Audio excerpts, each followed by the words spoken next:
The fifth source of our Unitarian Universalist tradition is the humanist teachings which counsel us to heed the guidance of reason and the results of science and warn us against the idolatries of the mind and spirit.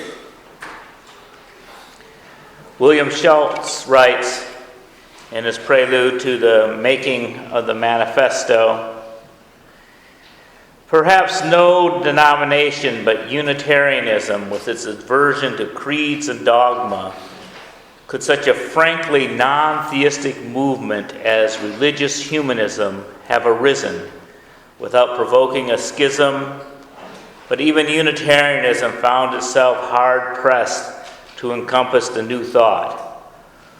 For more than a decade, from 1916, when Dietrich and another Unitarian colleague, the Reverend Curtis Reese, began preaching humanism to the congregations, and through the 20s, the Unitarians debated the merits of a strictly human-centered, scientifically minded, ethically focused religion. This debate culminated in the Humanist Manifesto of 1933, written by and mostly signed by Unitarians, along with one Universalist. And with the formation of the American Humanist Association that has kept the movement alive within and beyond Unitarian Universalism. Today I'm going to go through the Humanist Manifesto 3, which was written in 2003. It's the successor to the Humanist Manifesto that was written in 1933, and there was a second version written in the 70s, and this one was written in 2003.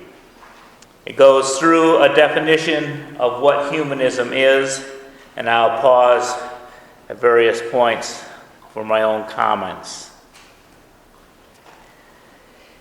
It reads, "Humanism is a progressive philosophy of life that without supernaturalism affirms our ability and responsibility to lead ethical lives of personal fulfillment that aspire to the greater good of humanity. The life stance of humanism, guided by reason, inspired by compassion, and informed by experience, encourages us to live life well and fully. It evolved through the ages and continues to develop through efforts of thoughtful people who recognize that values and ideals, however carefully wrought, are subject to change as our knowledge and understanding advances. This document is part of an ongoing effort to manifest in clear and positive terms the conceptual boundaries of humanism, not what we must believe, but a consensus of what we do believe." This opening preamble really speaks to what humanism is. It is staking out a position. One of the things that it says is going to be a positive term, the conceptual boundaries of humanism. So that they are saying that humanism is its own thing. It is not atheism, basically the absence of a God. It is the positive expression of humanity. And so that it is not defined by what it lacks, but it is defined by what it brings, and it brings a lot. And it also fully acknowledges that it changes. This is the third revision in less than a century. And of course it is revised, because we learn a lot over the course of the century. The first one was written in 1933, and it's full of optimism, as if the progress of humanity will go onward and upward forever. That optimism was interrupted by a little thing called World War II, which brought the idea that maybe human technology also had a downside. And so that sense of we have to continue to redefine ourselves is along the lines of science, that all our answers are provisional until we get new knowledge.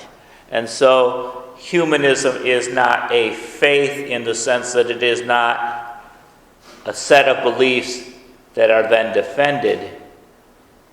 It is a collection of understandings which are continually tested until new understandings are developed. It is in this sense that we affirm the following. Knowledge of the world is derived by observation, experimentation, and rational analysis. Humanists find that science is the best method for determining this knowledge, as well as for solving problems and developing beneficial technologies. We also recognize the value of new departures in thought, the arts, and inner experience, each subject to analysis by critical intelligence. I want to note that they affirm science as the best way, but not the only way. And as I read, I do not know what they mean by new departures in thought. But I interpret this as the imagination.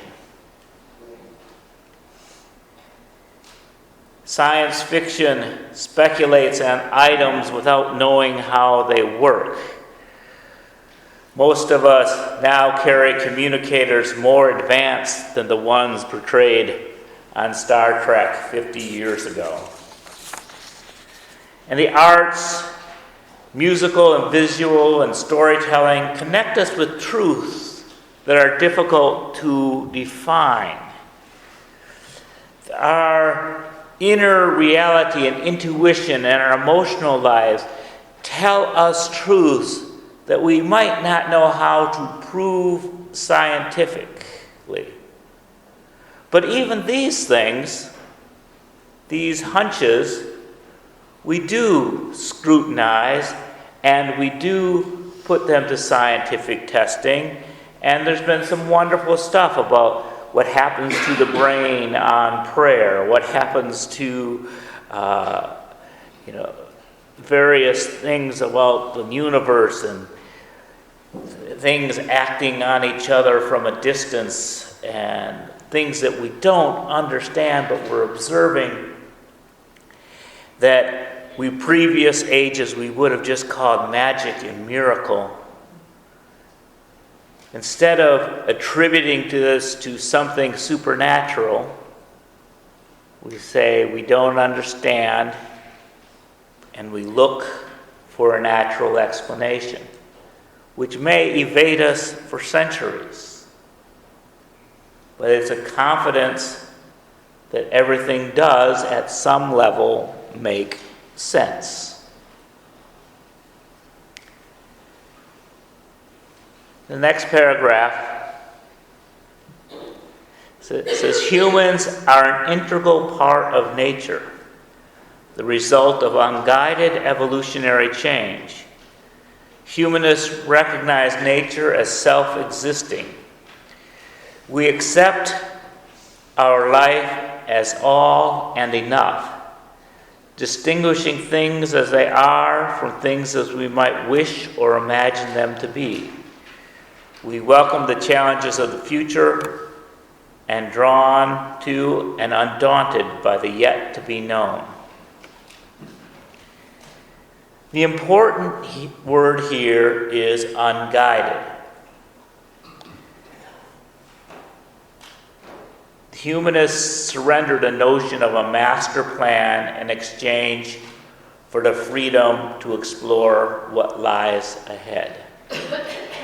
At understanding the universe as self-existing is the same leap of faith that theists make when they say that God is self-existing. And you can watch a theist and a humanist debate forever when the theist will ask, well, what created the universe? There has to be a God. And then the theist will say, then what created God? And then what created the universe? And you can go back and forth forever. But the idea that somewhere in the back there's something that's self-existing and that things are moving, and the idea that it is unguided is frightening to some, because it would be nice to say, what do I do next? Just tell me what to do. But that is also a fatalistic approach that makes us not in charge of our own lives. So surrendering the idea of a master plan gives us freedom, and freedom is both wonderful and a terrible responsibility. The next paragraph reads, ethical values are derived from human need and interest as tested by experience. Humanists ground values in human welfare, shaped by human circumstances, interests, and concerns, and extend to the global ecosystem and beyond. We are committed to treating each person as having inherent worth and dignity, and to making informed choices in the context of freedom consonant with responsibility. People may wish for the cosmic rule book, but humanists realize that we have been making things up as we go along. Former ethical systems, both religious and non-religious, may have been suitable for their times, but times are always changing. And we discard what no longer seems to work, and we build upon what has been successful. Humanists are committed to treating each person as having worth and dignity. This is a commitment, not a statement of scientific fact. Empirical reasoning might suggest that we are all insignificant in the greater scheme of things. You can look at many examples in history that can give much evidence to the horribleness of humanity. But ethical commitment to all people seems like it will have better results than tribalism, sectarianism, and racism often tried in the past.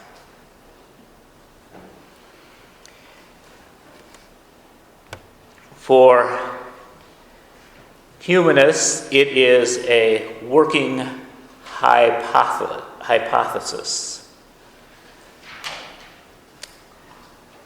For me, who's more of a transcendentalist, I would call it the oneness that connects us all, a faith statement that we are all have dignity and worth. But for a humanist, it's just a working hypothesis that they continue to hope prove true. And I hope it proves true. And I'm going to live as if it is true, whether it's true or not. Because this is a faith statement that I make, because I do not want to live in a world where it is not.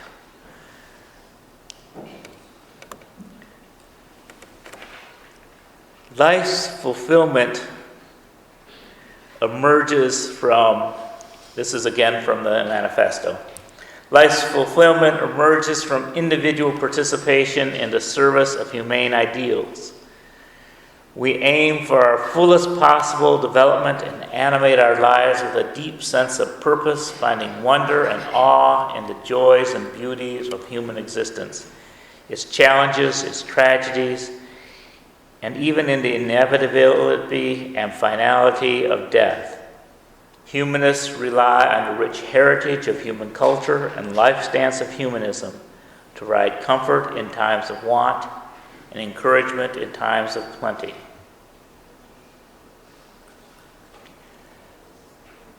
Ideals are difficult things for the scientifically minded. Love, justice, mercy, beauty, peace, humor, and hope, to name a few. We think we know them when we experience them. They are life-giving, but operational definitions of the ideals are often tedious and soul-sucking. When you read a book analyzing art, when you read scientific texts analyzing what love is, or something that describes how to tell a joke, they often are soul-sucking and tedious books. Because it's something about the human experience, that inner reality of when we experience love, justice, and mercy, and beauty, and peace, and humor, and hope, that captures those ideals.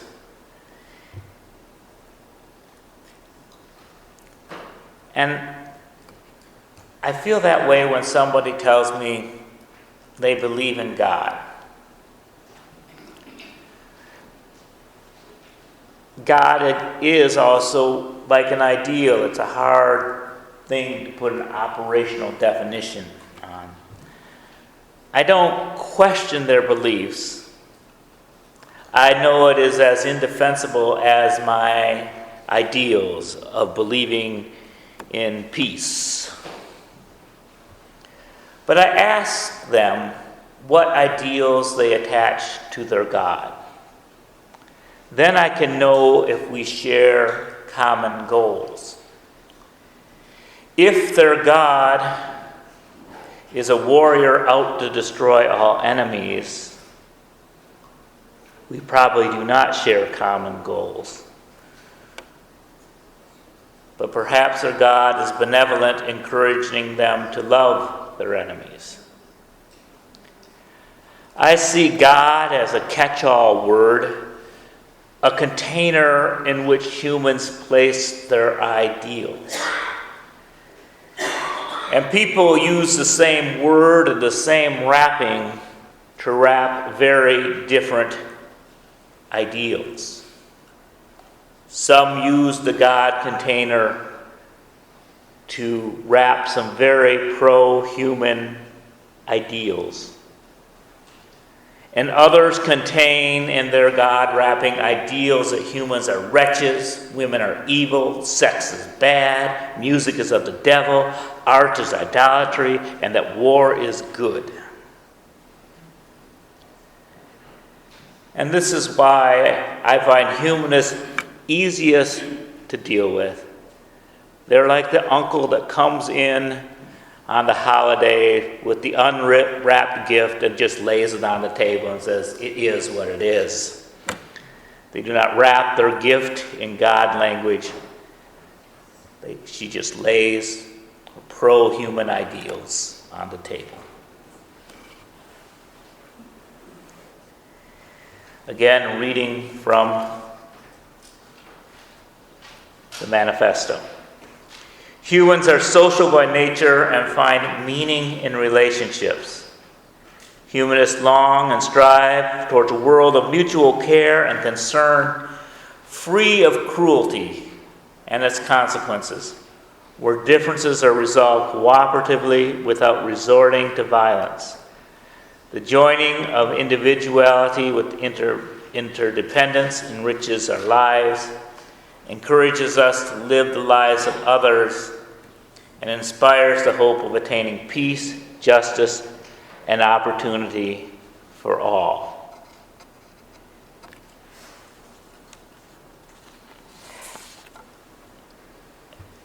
This statement shows that humanism is more than just atheism. Humanism is involved in looking at what supports humanity. So the idea of atheist states such as the former Soviet Union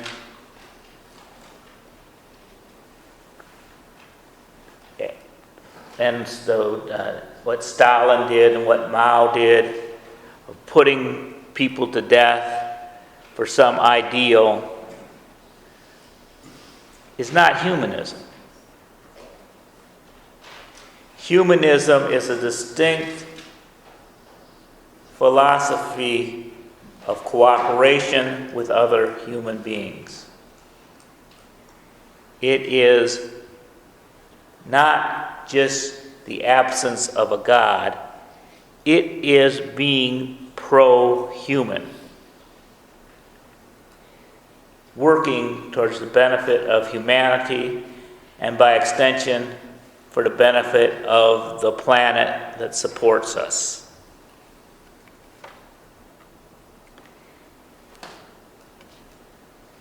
Working to benefit society maximizes individual happiness. Manifesto continues, progressive cultures have worked to free humanity from the brutalities of mere survival and to reduce suffering and improve society and develop a global community. We seek to minimize the inequities and circumstances and ability, support the just distribution of nature's resources and the fruits of human effort so as many as possible can enjoy life.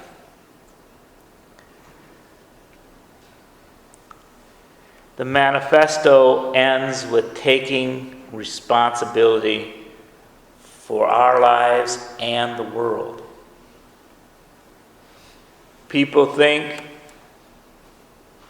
Some religious people think that those that do not believe in God are just trying to get away with sinning, running away from God so they can sin as they want to. But actually, the opposite is true. It's been in my experience that those who have walked away from any traditional theistic stance have done so primarily for moral reasons, for reasons such as the treatment of women, seeking equity for the LGBT community, issues of racism and human rights, as well as just the idea of freedom of thought. That notion that if a belief is not allowed to be questioned, that makes it in and of itself suspect. And if it has to be enforced by force or coercion, that brings about very inhumane behavior.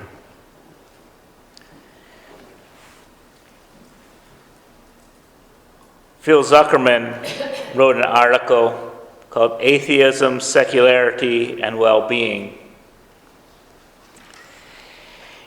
How a finding of social sciences counter negative stereotypes and assumptions. He writes, if religion, prayer, or God belief hindered criminal behavior and secularity or atheism fostered lawlessness, we would expect to find the most religious nations having the lowest murder rates and the least religious nations having the highest. But we find just the opposite. Murder rates are actually lower in more secular nations, and higher and more religious nations where belief in God is deep and widespread. And within America, the state with the highest murder rates tend to be highly religious, such as Louisiana and Alabama. But the states with the lowest murder rates tend to be among the least religious in the country, such as Vermont and Oregon.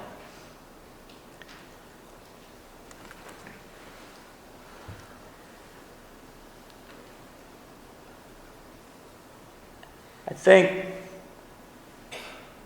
humanism gets a bad rap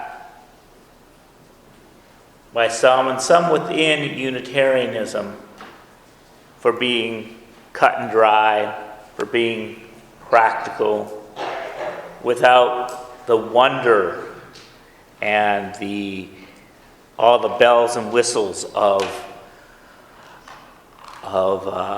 other religions. Like when we have the Tibetan monks here and they're chanting and making colorful mandalas, that seems so much richer than humanism. But I think humanism, when we truly look at it, encompasses all of that, because all of that art, even the creation of religions and the rituals and all that comes from the human imagination and is an expression of our longing to understand and to connect. And I've been reading a document that's always, that it probably was formed by a committee over several years, and anybody who has sat in a committee meeting forming a document to be read know how tedious they can be. And so, but I found one that was written by the Humanist Society of Western New York, which I would like to meet these people, because they came out of their let's write a statement meeting with something that was lively, and I think captures the humanists that I know.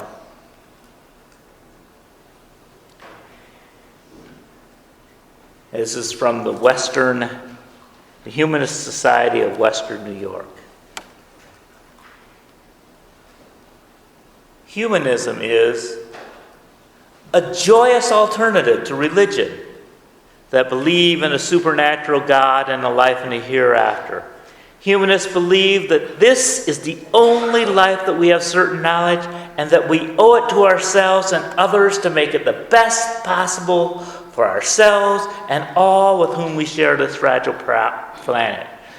A belief that when people are free to think for themselves using reason and knowledge as their tools, they are best able to solve the world's problems.